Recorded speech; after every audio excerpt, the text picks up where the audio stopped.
Man, it feels like every time we turn around, there's another AI breakthrough. I know, right? It's hard to keep up. It really is. It's a lot. So if you're feeling like you're in a constant state of information overload, but still want to, stay ahead of the curve on all things AI, you've come to the right place. Definitely. Today, we're going deep on the March 26th edition of the AIDB newsletter. Yes, we are. They always have their finger on the pulse of what's happening. They really do. And this issue is packed with some pretty big developments that give us a snapshot of where AI is at right now. Right now. Yeah, it's a really interesting issue. We're talking Google's Gemini 2.5, the arrival of Grok AI on Telegram. Oh, wow. OpenAI integrating image generation right into GPT-4o. Big news. And Apple going all in on Nvidia hardware. Yeah, it's a lot to cover. It is, but our mission today is to extract those key insights from these 4 updates so you can understand why they matter without having to wade through a ton of information. That's right. No information overload here. Exactly. Just the good stuff. Just the aha moments. Another moment, yeah. Okay, so first up, Google just dropped Gemini 2.5, and they're calling it their most intelligent AI yet. Yeah, bold claim. It is, but they might actually be onto something here. Right. So the heart of this announcement is the release of Gemini 2.5 Pro Experimental. Okay. And what's really interesting is that it's already at the top of the El Marina leaderboard. El Marina, that's that benchmark for AI reasoning. Exactly. It measures how well an AI can, reason, especially areas like math, science, and coding. And Gemini 2.5 Pro Experimental is crushing it. Crushing it, especially in coding. So, what kind of coding is it good at? Well, the newsletter mentions it scored 63.8% on SWB Bench Verified, which is a test to see how well an AI can spot and fix real-world bugs in software, and then 68.6% on Aider Polyglot. That one sounds complicated. It is. It tests how well the AI can work with multiple programming languages to solve those complex coding challenges. So, based on these scores, Gemini 2.5 Pro Experimental is really good at making web apps and something called agentic code applications. Right. That's the really exciting part. Agentic code applications, what is that? So imagine AI that doesn't just write code, line by line, but AI that can actually plan, write, and execute code all on its own to achieve a goal. Whoa. It's like having a little virtual software developer working for you. That's crazy. It is. And to handle these really complex tasks, the newsletter mentions it has a 1 million token context window. Yes. Can you explain what that means? Why is that a big deal? Okay, so think of the context window as the AI's working memory, right? Okay. The bigger the context window, the more information the AI can keep in mind at once. I see. So with 1 million tokens, it can process a huge amount of information at once. Yeah, that's a lot of information. It is. And get this, they're planning to double it to 2 million tokens soon. 2 million. I know, right? So imagine researchers being able to feed an entire research paper or even multiple papers into the AI, and it can understand and analyze it all at once. That would be a game changer. It would totally accelerate scientific discoveries. Or, software developers, they could upload huge chunks of code. Right. And the AI could help them debug it much faster. Yeah, way more efficiently. So if I want to try out Gemini 2.5 Pro Experimental, where do I go? Right now, it's available through Google AI Studio and the Gemini app if you're an advanced subscriber. Okay. The newsletter also says they'll be announcing API pricing soon so developers can integrate it into other apps. So Google's really putting their money where their mouth is. Yeah, they're definitely serious about AI. It seems like they're really focused on building that core intelligence engine. Right. But, AI is moving so fast. Everyone's talking about GPT-5. It's true. The landscape is constantly changing. So even though Gemini 2.5 is at the top right now, who knows what tomorrow will bring? Exactly. Things can change really quickly. And staying informed means knowing that these rankings can shift and what's cutting edge today might be old news tomorrow. It's true. It's important to keep that in mind. Speaking of rapid shifts, let's talk about Grok AI, the AI with the, let's say, unique personality. Oh, yeah, Grok. It's now available on Telegram. Telegram, wow, that's a big move. It is, with over 1 billion monthly active users. Yeah, that's a lot of people. The newsletter called it Grok's biggest expansion yet. Makes sense, going from the X platform and their own app to Telegram. It's huge. It is. So for those who have Telegram Premium, what can Grok actually do on the platform?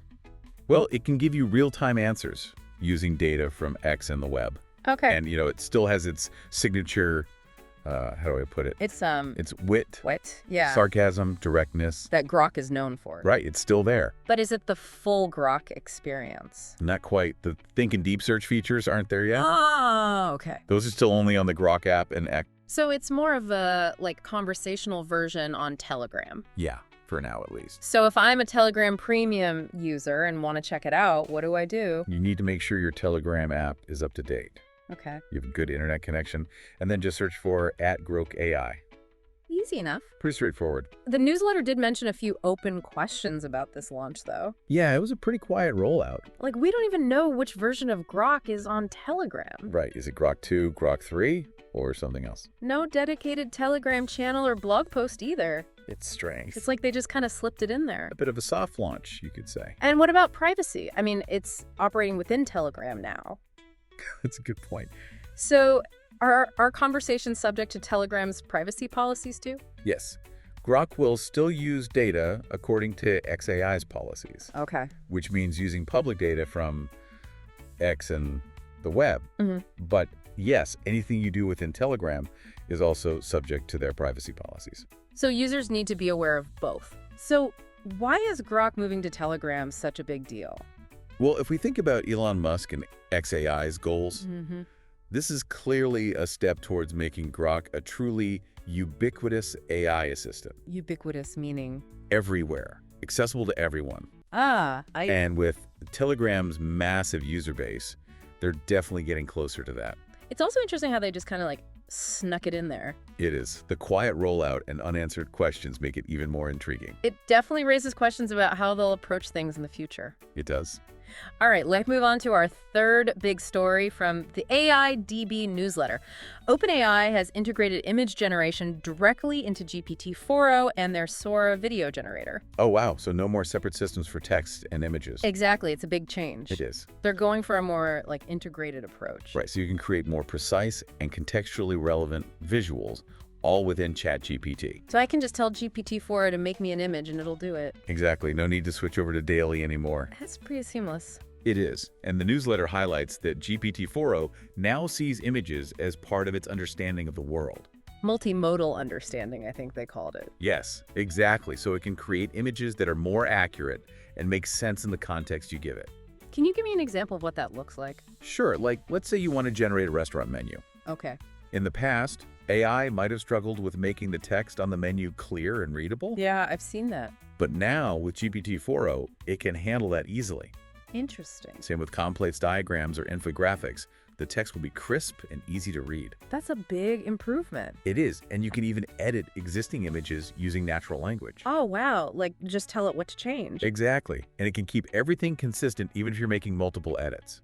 So what happens to DALL-E 3 now? It seems like it's being replaced. Really? Yeah, the newsletter says that this new image generation feature is the default in ChatGPT for free, plus Pro and Team users. And enterprise and education users will get it soon. Right, so it seems like DALL-E is being phased out. So why is this move to native image generation in GPT-4o so important? Well, some people might have thought OpenAI's image generation was, falling behind a bit. But this shows that they're actually making big strides. Yeah, it's a big upgrade. It is. And when you combine it with GPT-4o's already strong abilities in generating text. And its ability to design user interfaces. Exactly. It's a whole new era for content creation. The newsletter actually uses that phrase, a completely new era. It does, and I think they're right. How's it going? Pretty good. One thing that I'm really excited about ImageGen is the ability to keep consistency in characters. I'm David Medina, or DMed, and I work on multimodal. What I want to show is one of my favorite prompts, which is, can you create a low poly penguin mage? Make it very, very low poly.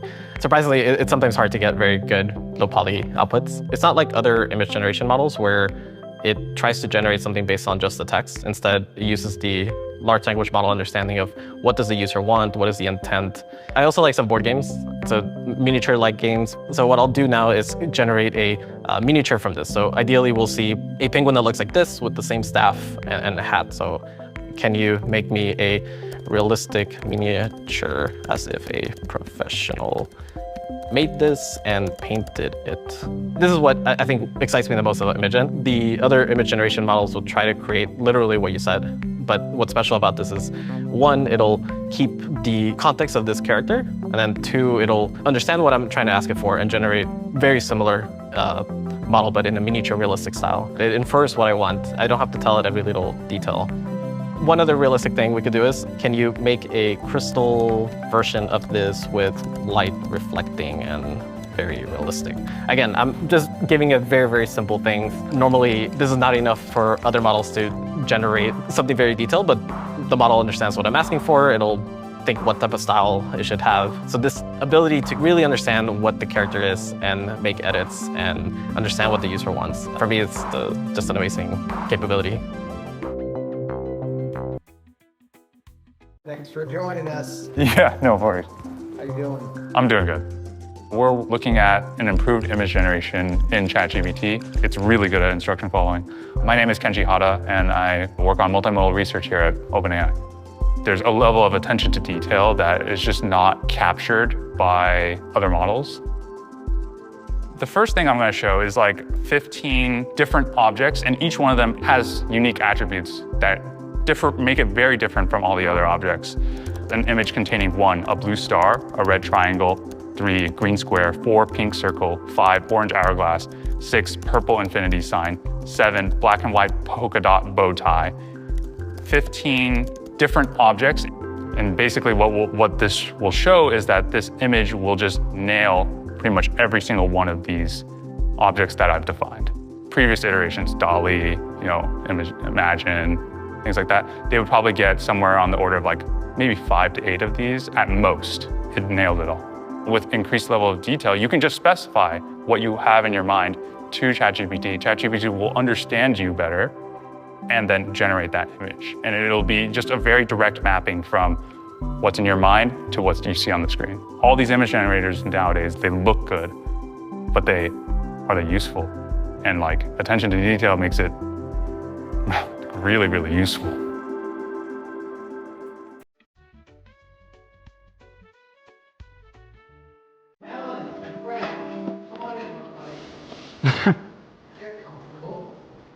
Hello. I'm Alan. I'm a research scientist at OpenAI.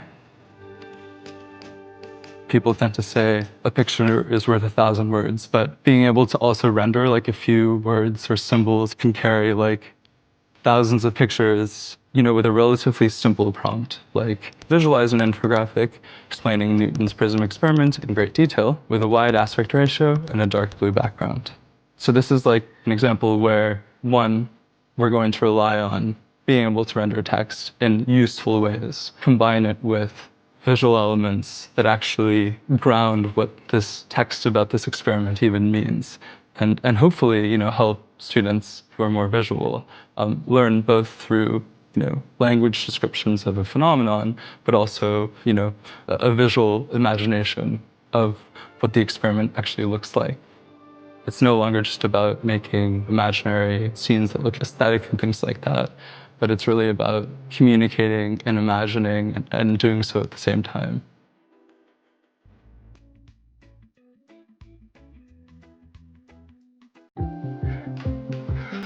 Hi, nice to meet you. Nice to meet you. How are you? Good. How's it going? My name is Jianfeng Wang. I'm a researcher in OpenAI working on multimodal. The way how to generate the transparent image is pretty intuitive, straightforward. Now let's give it a try. Let's say the content is a cute puppy, cartoon style, squared size. This is the prompt, and now let's see what happened. The model will take the input and tries to generate the image. Let's give it some time. So now let's see what we generated. This is the transparent puppy. Another application is to make it a sticker. Let's give it a try. Yeah, let's make stickers. We can easily overlay the transparent image onto any kind of background. Now we can copy the sticker onto our laptop and then we can paste it here. Make it smaller. so it can be easily blended with the background. Can you make me a sticker? You sure? A smart researcher wearing glasses and a blue shirt. Okay. Let's give it a try. Don't forget glasses. Sticker still, yeah, with glasses. Oh, we got it. Yeah, I think it works pretty well. Hopefully people love it.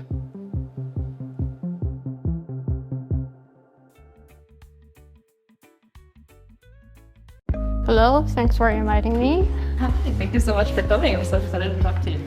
Yeah, me too. I feel the ability of the image generation of this model is becoming stronger and stronger. My name is Lu. I'm a research scientist in OpenAI working on multimodal. Yeah, I'm showing a very interesting demo today. So just in this studio, this is something that we draw. Many people use our tool to generate comic books. So I'm going to upload this drawing to ChatGPT now. So I just type this prompt now and it starts to generate what will this drawing look like as a real comic. And many of the times, especially when you play with the model more and more, you'll find things very surprising. So I get this very funny comic now. I wanna replace this dragon with this cutie penguin. Yeah, it looks nice. I'm personally always very curious about is how does this look like in real life? It looks cute. I like it. All right, our final deep dive takes us to the world of hardware. Apple is making a huge investment in Nvidia's AI hardware. $1 billion. That's not chump change. It's not, especially for a company that's known for making its own chips. Right, it's a big shift for them. They're even partnering with Dell Technologies and Supermicro to build their first generative AI infrastructure. That's huge. It is, and it makes you wonder if they're having second thoughts about their AI strategy, especially after the series setbacks. It's possible. So $1 billion, what are they getting for that? According to an analyst report, it's about 250 of Nvidia's GB300 NVL72 server systems. Those are like top-of-the-line AI servers, right? Each one costs between $3.7 and $4 million. Whoa, that's serious hardware. It is. And what about Dell and Supermicro? What are they doing? They're going to be key partners in setting up Apple's new AI cluster. So not just providing the hardware, but also making sure it all works together. Right, the whole infrastructure. It's interesting, though, because Apple has been developing their own AI chips. Yeah, they have. So does this mean they're hitting some roadblocks? Maybe. It's possible that their progress has been slower than they hoped. Or maybe they just need access to the most powerful hardware right now to stay competitive. That's also a possibility. The AI landscape is incredibly competitive. And the newsletter also mentions setbacks in AI development, specifically with Siri. Yeah, there have been reports of delays with the Siri upgrade. And some internal restructuring, too. Right. So maybe this hardware investment is a way for them to catch up. It's possible they might be feeling the pressure. So why is Apple's move so important right now? Well, Apple has been kind of quiet on the AI front compared to other big tech companies. Yeah, they haven't really been building those massive AI data centers. Right, but this investment shows that they're getting serious about AI. Like, they're finally acknowledging that they need serious computing power to compete. Exactly, and the newsletter's closing thought is very fitting. The clock is ticking, and AI progress isn't slowing down.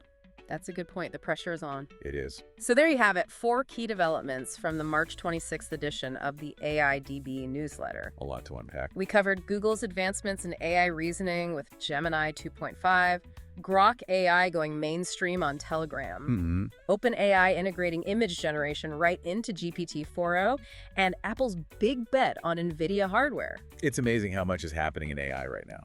It's true, the pace of innovation is incredible. It is. And these 4 stories really highlight the big trends we're seeing, like the push for smarter AI, making it more accessible, combining different AI abilities, and the need for powerful hardware. It all ties together. It does, and it makes you wonder, like, what's next? Yeah, where do we go from here? With these powerful AI models becoming more available and the hardware to support them, what new applications or even disruptions will we see in the coming months? It's hard to say, but it's definitely an exciting time to be following AI. It really is. It feels like we're on the cusp of something truly transformative. I agree. The possibilities are endless. Well, that's all the time we have for today, but as always, stay curious and keep exploring the ever-evolving world of AI. Absolutely. There's always something new to discover.